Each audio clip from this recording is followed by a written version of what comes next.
Señor, bendito y precioso, te queremos dar gracias por tu palabra y también te damos gracias por tu presencia entre nosotros, como cada miércoles nos sigues hablando a través de los profetas y ha sido un largo caminar, pero a la vez bonito, Señor, hermoso. Hemos entendido muchas cosas, aprendido y meditado y siendo transformados por tu palabra. Te pedimos que hoy también sea así, que tu palabra nos siga transformando, edificando, consolando, exhortando y convirtiéndonos en hombres y mujeres preparados para toda buena obra, Señor, completamente perfectos a la imagen de Jesús. En nombre de Cristo oramos. Amén. Bien, quiero recordarte rápidamente el bosquejo de Oseas. Está dividido en dos partes. La primera parte es del capítulo 1 al 3, en donde vimos acerca del matrimonio de Oseas y su familia, y esto lo iba a ocupar Dios para ejemplificar el mensaje de Oseas, cómo a pesar de que el pueblo es infiel, Dios es fiel con su pueblo, ¿verdad? Pero a la vez es un llamado a la fidelidad. Y del capítulo 4 al 14 empieza ya como tal el mensaje de Oseas, y la primera parte de esta segunda parte fue la infidelidad de Israel. Estamos hablando mucho acerca de esto. Y después del capítulo 6 a este capítulo 10, que es la última sección de esta segunda parte, es el castigo de Israel. Son disciplinas. Seguimos en esta parte de disciplinas. Y a partir de la próxima semana ya vamos a empezar como tal a hablar de la fidelidad de Dios. Y es la parte más bonita de Oseas, ¿verdad? Bueno, todo está bien bonito, pero la parte donde ya te da el apapacho celestial, pues todavía más bonito. Entonces vamos a estar viendo la próxima semana la fidelidad de Dios, ¿no? Pero el día de hoy vamos a terminar esa sección de las disciplinas hacia el pueblo de Israel. Entonces, vamos a leer el capítulo 10, verso 1, dice así. Israel es una frondosa viña que da abundante fruto, ¿para quién? Para sí mismo. Conforme a la abundancia de su fruto multiplicó también los altares. Conforme a la bondad de su tierra aumentaron sus ídolos.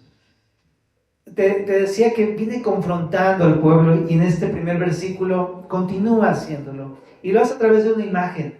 Es una viña. ¿Conoces los viñedos? A lo mejor has ido alguna vez a estos lugares. Pero te das cuenta, esos viñedos, las plantitas de las uvas no son muy altas, ¿no? Generalmente son como de un tamaño medio, ¿no? Ya muy crecidas se ven como arbustitos, pero no son tan altos realmente, ¿no? Y compara a Israel con una viña, pero con una viña frondosa, muy fructífera, muy reluciente, muy hermosa, muy crecida, muy nutrida. Ajá. Y claro, porque pues ahora sí que su Dios es el Dios de Israel, ¿verdad? Y Él le ha provisto de todo lo necesario para que crezca grande, con fruto, firme y todo esto, ¿no? Entonces dice, Israel es como una viña frondosa. Dice, y que da abundante fruto para sí mismo. Ahora, primero dice que tiene abundante fruto, ¿no? Y hasta ahí lo dejan algunas de las traducciones modernas, ¿no? Pero me llama la atención que la Reina Valera introduce esta frase para sí mismo, porque más adelante ahorita te voy a explicar, pero eso tiene que ver con un capítulo de Reyes. En Primera de Reyes, capítulo número 14, ahí habla de cómo Israel vivía para sí mismo. Entonces es interesante porque tiene que ver con todo eso de la historia de Israel. Pero nada más como comentario antes de ir a ese pasaje de Reyes, decir que pues sí, en cierta manera ellos tenían un fruto, pero ese fruto no era un fruto dedicado a Dios. No era un fruto que honraba a Dios o que bendecía a los demás, sino que ahora sí que ellos se quedaban con el fruto para sí mismos, con los beneficios para sí mismos. En cierta manera eso es lo que está diciendo. Y por supuesto que esto habla de que Israel era egoísta, porque había crecido y era muy fructífero, pero no estaba dándole ahora sí que a Dios lo que es de Dios, ¿verdad? Sino que más bien él estaba tomando las cosas para sí mismos. Bueno, pero en otras traducciones contemporáneas dice aquí que daba abundante fruto y hasta ahí lo deja. Y luego continúa con la siguiente parte donde dice aquí, conforme a la abundancia de su fruto multiplicó también los altares. Lo traducen de las diversas formas en la NTV, en la NBI, en la TLA y en todas las traducciones contemporáneas. es que creció mucho, pero a medida que crecía en su fruto y en su gloria y en su grandeza el pueblo de Israel, también creció en idolatría. Por eso dice aquí en el verso número 1, multiplicó también los altares, pero no altares a Dios, sino altares idolátricos. Y también acá, conforme a la bondad de su tierra, aumentaron sus ídolos.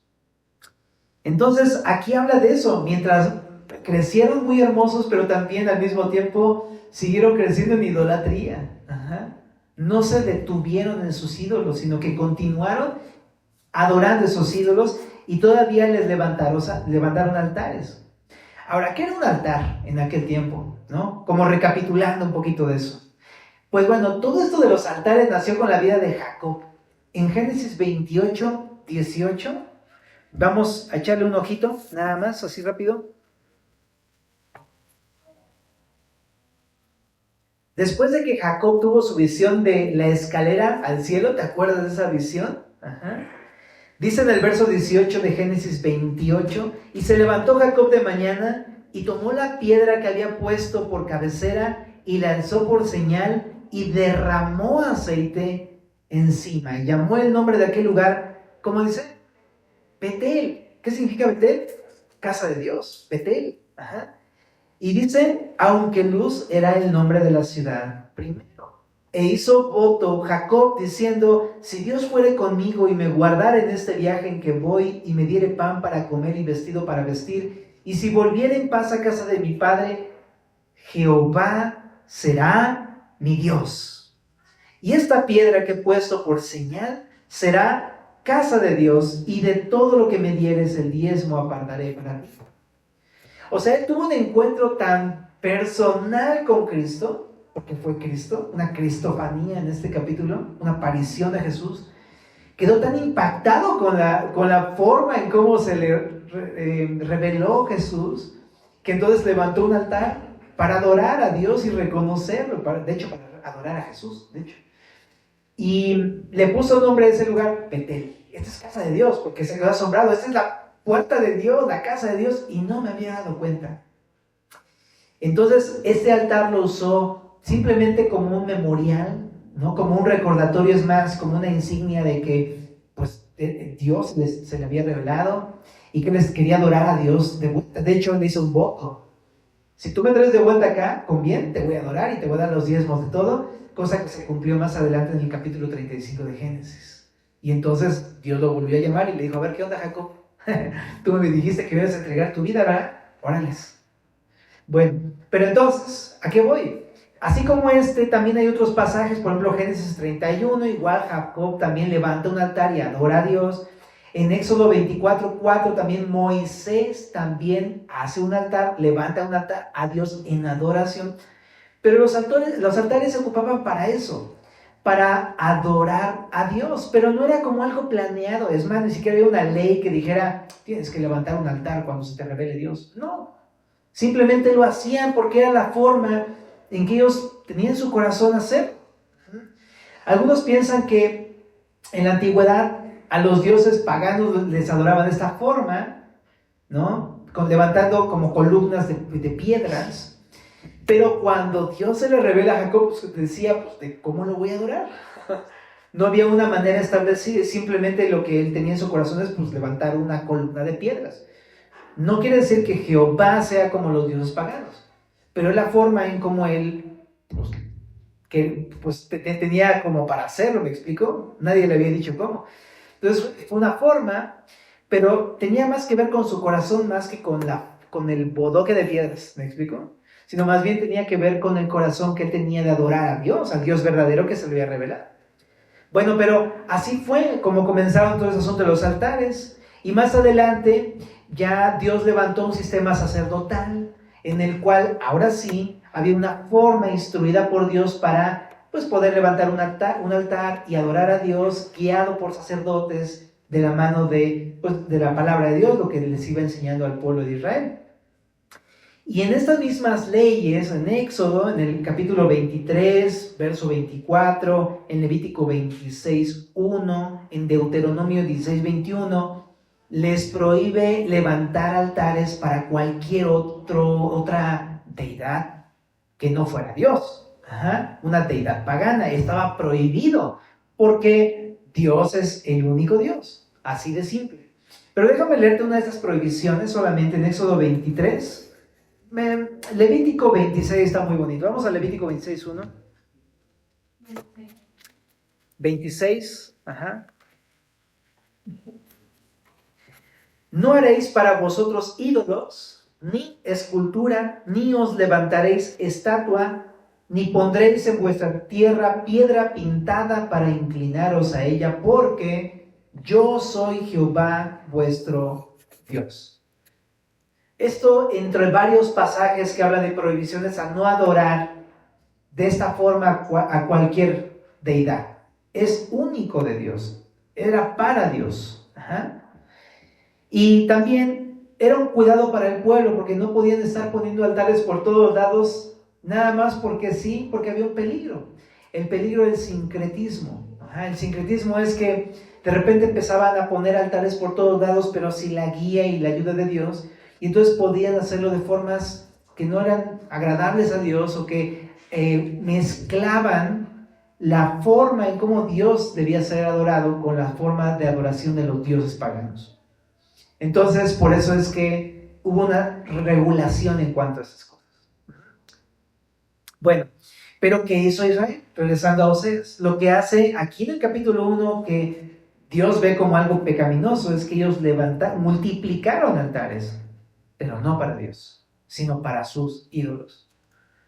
Entonces, eso es una realidad. El día de hoy hay restos los arqueólogos han encontrado restos de altares paganos en Israel, y no uno, muchísimos altares, en Megiddo, en Masada, en no sé qué, y por todos lados había altares, y era real porque lo hacía para adorar a dioses paganos, o a Dios, pero a su manera. Entonces caían en todos estos problemas. Y pues lo hacían así, acomodando piedras, ¿no? Ahora, déjame llevarte a este pasaje que te digo en Primero de Reyes, capítulo número 14, porque algunos piensan que precisamente se refiere a este hecho. Primero de Reyes 14, 23. En lo que vas para allá, quiero ubicarte en la historia. Esta época era la época del rey Roboam, ¿te suena? ¿Era el hijo de quién? De Salomón, exactamente, de Salomón. Y Salomón tuvo un hijo que es Roboam, y Roboam no salió como su papá. Salomón construyó el templo de Jehová, ¿verdad? El templo, el primer templo. Pero Roboam se desvió del camino. Y fíjate lo que dice en el verso 23. Porque ellos también se edificaron lugares altos. O sea, no está hablando, algunos piensan que con lugar alto no significa que necesariamente hayan puesto un altar en un monte, aunque muchos lo hacían así. Por ejemplo, en el monte Carmelo, allá había luego también altares. Pero también habla de edificaciones como columnas para adorar a dioses. Entonces, eso es lo que hicieron lugares altos. Pero chécate lo que dice: se edificaron. O sea, no lo están haciendo para Dios, lo están haciendo para ellos mismos. Lo que leímos ahorita en Oseas, ¿te das cuenta? Es para ellos mismos. Y dice: se edificaron lugares altos, estatuas e imágenes ¿de quién? De Acera. Acera era una diosa pagana de la fertilidad. Y era un ídolo muy, pues, como común en aquella época, ¿no? Junto con Baal y Moloch y Astarot y todos estos. Pero exactamente, es un ídolo. Y dice: en todo collado alto y debajo de todo árbol frondoso. Ocupaban los árboles grandes para poner sus altares. Entonces, muchos piensan que esta mención de Oseas específicamente habla del reinado de Roboam, pero por supuesto es una característica en general de la vida y del estilo de vida de los israelitas. Era una vida de idolatría. Entonces, regresando a Oseas capítulo número 10, en el verso 1, lo que dice, el punto es este: cuando se hicieron grandes como una villa y hermosos, siguieron adorando sus ídolos, multiplicaron sus adoraciones. Y bueno, vamos ahora, después de hablar de esto, preguntarnos lo siguiente, familia. Dios muchas veces hace lo mismo con el cristiano, que le da un crecimiento, le pone frondoso como una viña. Creces, estás firme, ¿no? Hasta tu parecer cambia, ¿no? Ahora tienes un semblante distinto físicamente, espiritualmente también te convierte en una persona hermosa porque te empieza a moldear a la imagen de Jesús, ¿no? Empiezas a dar abundante fruto como esta viña frondosa, ¿verdad? Abundante fruto, pero de pronto, al mismo tiempo que vas creciendo y que Dios te va dando una transformación, continúa uno multiplicando sus ídolos. Y seguimos con las mismas cosas de las que Dios nos estaba limpiando. En vez de que quitáramos esos ídolos, los perfeccionamos, por decir eso. No solamente continuamos en eso, los mejoramos. Y tanto crecimos por una parte con el Señor, como también creció nuestra idolatría. Entonces, me pongo a pensar así, sencillo, como lo dice el pasaje. O sea, no sé si tú continúas perseverando haciendo las mismas cosas malas de las que Dios te estaba sacando en un principio. Es más, no solamente no las detuviste cuando Dios te dijo que tenías que quitarlas de tu vida, sino que las has perfeccionado. Y muchas veces, en vez de quitarlas, no, las mejoramos y las recontramejoramos, ¿verdad? Y ahora es mucho peor. Preguntémonos eso, ¿no? Si habrá algún pecado de este estilo que esté pasando en nuestra vida. Y Dios lo ve como algo realmente malo. Es realmente malo, porque parecía que estamos dando fruto, pero realmente este fruto no agrada a Dios, sino es para nosotros mismos, porque solamente es una manera de vernos más religiosos, pero realmente sigue habiendo una idolatría en nuestra vida. Ahora, regresando aquí también al pasaje, ¿no? Dice en el verso número 2, está dividido su corazón. Ahora serán hallados culpables. Jehová demolerá sus altares, destruirá sus ídolos. En otras traducciones también lo dice, está dividido su corazón. Aman a Dios, pero al mismo tiempo aman a dioses falsos. Es lo que te decía con sincretismo. Ponían sus altares para adorar a Dios, pero en esos mismos altares sacrificaban para Acera y para los demás ídolos que encontramos en el Antiguo Testamento. Pero de la misma manera podría llegar a pasar a nuestros corazones. En cierta manera, ¿no? Podría referirse a algo físico como, pues estás adorando a Jesús, pero también adoras otras imágenes, ¿no? Como luego lo conocemos tradicionalmente, ¿no? Literalmente, adorar imágenes. Pero esto no solamente se limita a eso. La adoración de un ídolo tiene que ver con cualquier cosa, ¿no? Que amemos a la par de Dios o sobre Dios que no es Dios. Entonces, de eso ya hemos platicado durante todo el libro de Oseas. Pero amamos a Dios, pero también amamos otro pecado. Y está esto como compitiendo, ¿no? Voy a la iglesia y leo mi Biblia y oro y sí, obedezco a Dios en ciertas cosas, pero al mismo tiempo sigo desobedeciendo y pecando y haciendo lo malo en estas otras cosas. Amo a Dios, pero también amo mi pecado. Y por eso no me gusta tanto el término sincretismo, porque el término sincretismo muchas veces lo limita solamente a esta esfera de mezclar como ideologías, ¿no? La doctrina cristiana, pero al mismo tiempo adoran otras doctrinas. Y sí, pero tiene más que ver con un asunto más personal. O sea, aparte de doctrinal, tiene que ver con un asunto de algo que amamos en nuestro corazón. No tanto con una doctrina, aunque muchas veces también la doctrina amamos otras cosas, ¿no?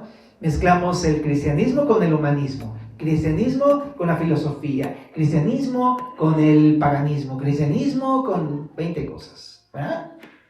O sea, sí, pero esto va más allá. Es amo a Dios, pero amo este pecado. Amo a Dios, pero amo este otro pecado, y así. Es lo mismo. Entonces, por eso pregunta el Señor, ¿está dividido su corazón? Entonces pregúntate, ¿no? Está dividido mi corazón, está amando a Dios por una parte, pero por otro lado está amando cualquier otra cosa. Bueno, y dice acá cuál es el veredicto: ahora serán hallados culpables. Uno puede pensar que uno es inocente porque dice uno, no, pero si voy a la iglesia, no, pero si leo mi Biblia, ¿verdad? No, si hay un pecado, Dios es justo. Y si Dios es justo, eso que es pecado, lo va a ver como mal. No esperes que lo vea como algo bueno. Entonces el pecado es pecado. Y aunque uno sea cristiano, si uno está pecando, está mal. No lo va a pasar como justo. Es pecado. ¿Ok? Entonces debemos entender, Dios es justo. Ahora, a la luz del Nuevo Testamento sabemos que Dios puede perdonarnos. Pero no significa que se haga de la vista gorda y decir, no, pues sí está mal, pero no importa. No hay problema. No, sí hay problema. Está ese pecado en tu vida. Bueno, ahora, ¿qué va a hacer el Señor? Va a demoler los altares. ¿Por qué? Porque los altares son el tropiezo para el pueblo.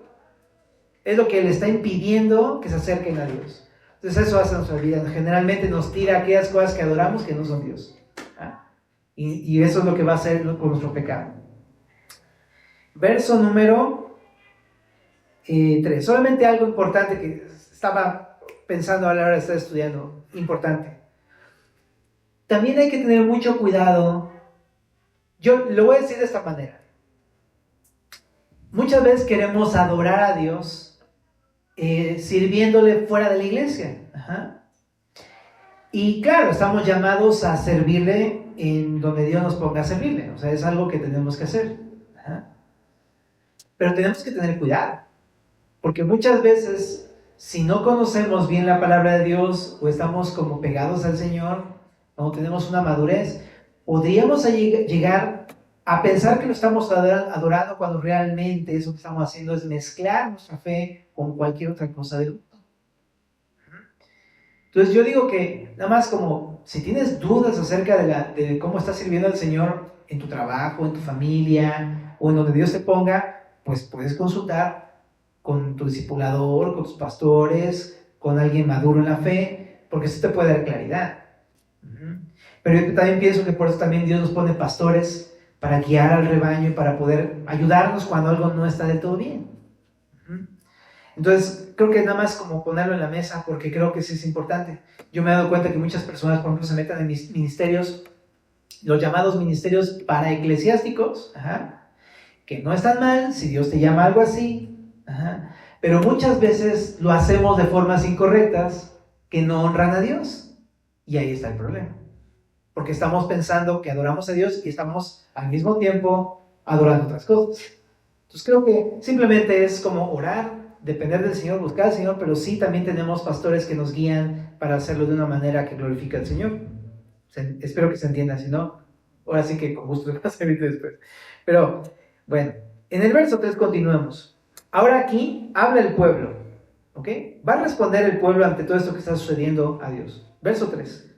Seguramente dirán ahora, no tenemos rey porque no temimos a Jehová, ¿y qué haría el rey por nosotros? Entonces aquí el pueblo está hablando a Dios, está hablando, como respondiendo.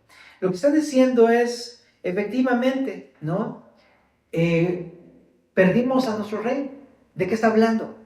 Bueno, en Reyes, el último rey de Israel, del reino del norte, se llamaría Oseas. No el profeta, sino otro Oseas.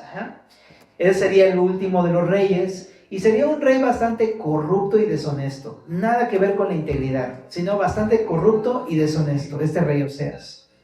Y entonces en algún momento este rey le sería quitado. En la historia de Segundo de Reyes vemos cómo efectivamente lo quita el Señor, ¿no? Desaparece el reinado de Israel del norte. Y entonces el pueblo se preguntaría después que sucediera esto, no tenemos rey porque no temimos a Jehová. Eso es lo que se pregunta el pueblo. Y sí, en cierta manera eso es cierto. Dios iba a disciplinar a su pueblo, iba a quitar al rey Oseas por su desobediencia y su corrupción, y también la del pueblo, porque el pueblo precisamente no tuvo temor de Dios. Pero, ¿qué quiere decir con esto este versículo? Bueno, en el verso 4 está la respuesta. dice, ahora ya no es el pueblo hablando, sino ahora es Dios hablando. Dice, han hablado palabras jurando en vano al hacer pacto, por tanto el juicio florecerá como ajenjo en los surcos del campo. ¿Qué está diciendo? El pueblo dice, sí, nos quitó el rey, a nuestro rey de Israel porque no tuvimos temor de Dios. Pero luego dice Dios, pues sí, pero no, o sea, nada más lo dicen por decir, porque ni siquiera sus palabras son palabras íntegras. O sea, reconocen su pecado, pero no se arrepienten. Pues es lo que Dios está diciendo en el verso número 4. Dice aquí, nada más juran en vano hacer pactos. O sea, están diciendo que obedecen a Dios y que van a guardar el pacto, pero realmente no lo están haciendo. Incluso hasta pueden reconocer que están mal y realmente no cambian. Entonces, eso creo que nos debe llamar la atención a nosotros. Porque muchas veces decimos, no, sí voy a obedecer a Dios, no, sí voy a obedecerlo, ahora sí voy a hacer su voluntad, ahora sí me voy a rendir, ahora sí voy a entregarle esto. Pero muchas veces nada más son palabras en vano. Pero no hay un verdadero arrepentimiento. No es lo mismo simplemente que yo diga que me voy a arrepentir a que realmente me arrepienta. No es lo mismo. Entonces sí, Dios los confronta y dice, ¿sabes? Como han sido nada más puras palabras en vano, entonces van a cosechar, dice aquí, juicio. Eso también lo traduce como justicia. Entonces, lo que quiere decir es esto, que ellos van a sembrar maldad y van a cosechar maldad, van a cosechar pecado. Y aquí pone una palabra que es el ajenjo, que es una hierba. ¿Sí has probado el té de ajenjo? ¿Alguien por acá? ¿Y qué tal? ¿Está rico, no? Amargo, pero parece que te vas a purgar con ese ajenjo, ¿no? Pero habla precisamente de que, pues ellos sembraron maldad. ¿Qué esperan cosechar? ¿Algo dulce? ¿Algo sabroso? ¿Algo deleitoso? No, algo amargo en su vida. Entonces lo que va a pasar, familia, no esperes que si cosechas pecado, por mucho que digas que va a ser lo bueno, pero si cosechas pecado, no esperes, si siembras pecado, no esperes cosechar algo dulce en tu vida. Va a haber amargura. Y generalmente es como resulta el pecado cuando ya lo empezamos a probar los efectos de nuestro pecado. ¿Cómo te sabe? Amargo. ¿Cómo son las consecuencias? Amargas. Yo me acuerdo de David, todos lo conocemos, por eso lo cito. Pero qué amargura tenía David en su corazón cuando pecó con Betsabé. ¿No? ¿Cómo se sentía de mal? Se sentía mal. Y es así, la consecuencia del pecado siempre es amarga. Así te sabe, como ajenjo, ¿no? Que dices, no, o sea, ponle algo, pero así, ¿no? Eso, así se siente la consecuencia del pecado. Ahora, nada más entre paréntesis también decir, si tú vives en amargura en tu corazón, ponte a pensar si no es por eso. No tanto porque hoy otros hayan hecho algo mal, sino, ¿no serán las mismas consecuencias de tus propias decisiones que te han llevado a una vida amarga? ¿No? Porque muchas veces es eso más bien. En el verso 5, continuemos, querida familia, capítulo 10 de Oseas, verso 5, dice, por las becerras de Bet-Aven serán atemorizados los moradores de Samaria, porque su pueblo lamentará a causa del becerro, y sus sacerdotes que en él se regocijaban por su gloria, la cual será disipada. Entonces aquí habla de Betel, la misma que Jacob había nombrado, ¿te acuerdas? Porque ya lo acabamos de leer en Génesis 28. Le puso por nombre Betel, casa de Dios. Esta es la casa de Dios, la puerta del cielo, y yo no lo sabía. Y puso la piedra y ungió la piedra, ¿no? Pero este lugar, años más adelante, Dios la llamaría Bet-Aven. ¿Te acuerdas lo que significaba Bet-Aven? Lo vimos en el capítulo 4. Casa de maldad. O sea, era casa de pan y se convirtió en casa de maldad. Y entonces dice, ¿por qué es que se convirtió en esto? Por sus becerras. ¿Qué becerras? Por los toros, los ídolos que pusieron, uno en Betel y uno en Dan, que también ya vimos anteriormente en el capítulo número 4, los ídolos que puso Jeroboam primero, ¿te acuerdas? A eso se refiere, y que nos evocan al mismo becerro que puso Aarón en el desierto años atrás, ¿no? pero habla de cómo el pueblo se corrompió, precisamente. Entonces, el pecado nos corrompe, familia. El pecado nos vuelve, deberíamos ser, ¿te acuerdas que platicamos de eso? Deberíamos ser casa de pan para poder llevar pan al necesitado, en un sentido espiritual, en el que nuestras vidas fueran de una bendición para otros, para que a través de nuestras vidas pudieran probar acerca de la benignidad y el favor de Dios. Pero en vez de ser eso, como el pan de vida que es Jesús, más bien nos convertimos en casa de maldad por nuestro pecado. En vez de ser un pan que sea agradable, es un pan corrupto, lleno de levadura, lleno de pecado en nuestra vida, que más que bendecir a otros solamente los contamina. Entonces, eso es lo que hace el pecado, familia. Te inhabilita para ser usado por Dios, para ser de bendición a otros. Ya de plano, ya en vez de ayudarles, en vez de bendecirles, les causamos amargura a otros. Bueno, también otra cosa, mi familia, aquí dice que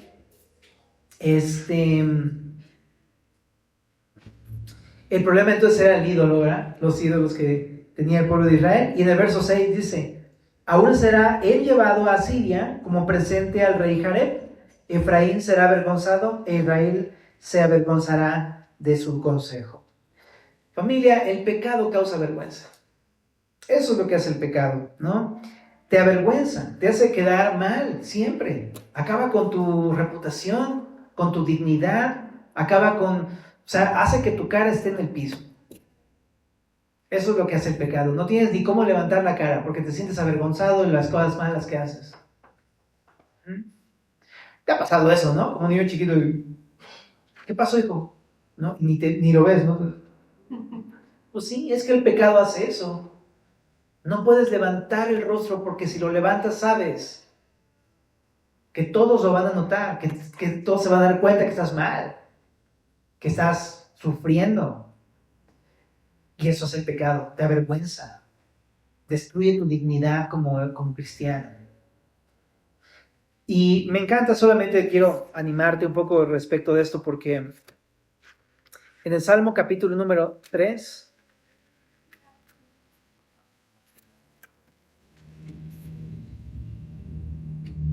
dice en el verso 3, bueno, desde el 1, ¿verdad?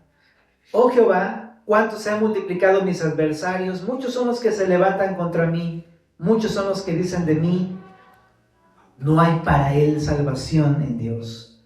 Mas tú, Jehová, eres escudo alrededor de mí, mi gloria, ¿y qué dice? El que levanta mi cabeza. Con mi voz clamé a Jehová, y él me respondió desde su monte santo. Cuando tú y yo estamos en la más baja condición de humillación por nuestro pecado, la solución es clamar a Dios. Y cuando clamamos a Dios, Él levanta tu cabeza, te devuelve la dignidad, te quita la vergüenza. Eso es lo que hace el Señor. ¿Cómo lo sé? Porque Él sufrió la vergüenza en la cruz del Calvario para que tú y yo no pasáramos el ser avergonzados. Él cargó nuestra vergüenza, por así decirlo. Incluso si alguien quisiera venir a decirte, es que tú eres así, hiciste esto. Sí, pero mi Señor Jesús pagó mi humillación. Esa vergüenza fue clavada en la cruz. Pero para poder decirlo, primero tengo que venir a la cruz. ¿Se entiende? Tengo que venir con Él, reconocer mi pecado, ¿no? Permitir que su sangre me limpie mi pecado, ¿verdad? Y entonces Él me va a devolver la dignidad y voy a poder volver a alzar la cara. Por eso es que la mayoría de los cristianos, de hecho todos los cristianos es lo que pasa, ¿verdad? Mucha gente te critica y dice, pero si tú eres este, y tú eres aquel, y tú eres aquello, y no sé qué. Y tú dices, pues sí, pero no estoy aquí por ser bueno, y no soy cristiano por ser bueno, sino que soy cristiano porque aún siendo malo, Cristo pagó mi vergüenza. Cristo pagó mi pecado. Por eso estoy aquí. Y ven, te invito para que también tú vengas aquí, lo conozcas y también te perdone y te quite tu vergüenza. Eso es lo que hace el Señor. Pero primero tenemos que venir al Señor Jesús. Bueno, ahora regresando acá, en el verso número 7. De Samaria fue cortado su rey como espuma sobre la superficie de las aguas. Aquí ya literalmente lo que te platiqué del último rey de Israel llamado Oseas, fue quitado de su reinado, ¿no? Y dice, como espuma sobre la superficie de las aguas. Y los lugares altos de Abén, o sea, estos templos en los cerros que te decía, serán destruidos, el pecado de Israel. En otras traducciones dice, porque ahí pecaban adorando a dioses falsos. Entonces Dios los va a destruir. Y dice acá, crecerá sobre sus altares espino y cardo, y dirán a los montes, cubridnos, y a los collados, caed sobre nosotros. O sea, lo que está mostrando es que la invasión asiria va a ser tan severa que van a preferir decirle al monte que caiga sobre uno con tal de no sufrir lo que va a pasar con los asirios. Imagínate qué sanguinarios habrían de ser los asirios. El juicio iba a ser tan terrible que ellos preferían que les cayera un monte encima. Ahora, está muy interesante esto porque a pesar de que eso está hablando de un juicio a Israel, ¿qué crees? Este pasaje es famosísimo en Apocalipsis y también de hecho en Lucas 23, ahí está en tu Biblia. Pero en Apocalipsis, para que lo cheques en casa, está hablando del tiempo futuro, cuando Jesús regrese. Cuando Jesús regrese, vino por primera vez para morir en la cruz, resucitó al tercer día, ascendió a los cielos, pero va a volver. Y este regreso de Jesús va a ser ya no como la primera vez que viene a pagar el pecado y a servir a la humanidad. El segundo regreso es para juicio. Entonces en Apocalipsis capítulo número 6, el juicio dice que va a ser tan terrible que eso va a pasar. La gente va a clamar que le caigan los montes encima de lo terrible que va a ser el juicio de Dios. Entonces, ¿qué quiero decirte con esto? Que si tú no te has puesto a cuentas con Jesús, te has arrepentido de tu pecado y has creído en Jesús, esta es una invitación para ti. Porque el juicio se aproxima. Es un llamado para que tú te arrepientas de tus pecados. Porque el Señor va a venir y va a venir con juicio a todos aquellos que no se arrepintieron de su pecado y que no creyeron en Jesús. Y esta es una invitación. Es muy claro el Señor. En Primera de Juan dice que el que practica el pecado no conoce a Dios. Y si una persona practica el pecado es porque no se ha arrepentido de su pecado. Y si no se ha arrepentido, no conoce a Dios. No tiene una relación con Dios. Necesita clamar a Dios para arrepentirse y ser perdonado. Necesita hacerlo. Si es tu condición, todavía hay tiempo. Piensa en qué terrible va a ser el juicio. Y con todo, no quiere dártelo el Señor. Entonces te invito para que lo consideres una vez más. Quizá a lo mejor el día de hoy sea ese día en que tú decidas por fin arrepentirte de tu pecado. En el verso número 9 dice, desde los días de Gabaa has pecado, oh Israel. Allí estuvieron, no los tomó la batalla en Gabaa contra los inicuos. Y los castigaré cuando lo desee, y pueblos se juntarán sobre ellos cuando sean atados por su doble crimen. Lo que está diciendo es, ¿acaso no fue justo que los hombres perversos de Gabaa fueran atacados? Qué interesante pregunta, así lo traduce la NTV, me parece que es. Y este par de versículos habla acerca otra vez del suceso que vimos la semana pasada, en Jueces 19, ¿te acuerdas que te conté toda la historia de que un levita tenía una concubina, todo mal, y entonces que este levita se fue de viaje, pero le agarró la noche y se quedó a dormir a un lado, y llegaron unos a querer conocerlo, entre comillas, entonces le entregó a su concubina, abusaron, la dejaron muerta y luego la despedazó y la envió por todo Israel. Está hablando de eso, pero luego en el capítulo 20 de Jueces se pone peor, porque ahora resulta que todo Israel va a atacar a la tribu de Benjamín por haber hecho esa atrocidad. Y después de eso, la tribu de Benjamín desaparece entre las tribus de Israel. No, terminó terrible, Jueces. Así acaba Jueces. Qué mala onda que haya acabado tan mal. Es como esas pesadillas que quisieras que acabaran bonito, pero nunca acaban bonito. Pero entonces, les recuerda este suceso a Israel y les pregunta, ¿acaso no fue justo que los hombres perversos de Gabaa fueran atacados?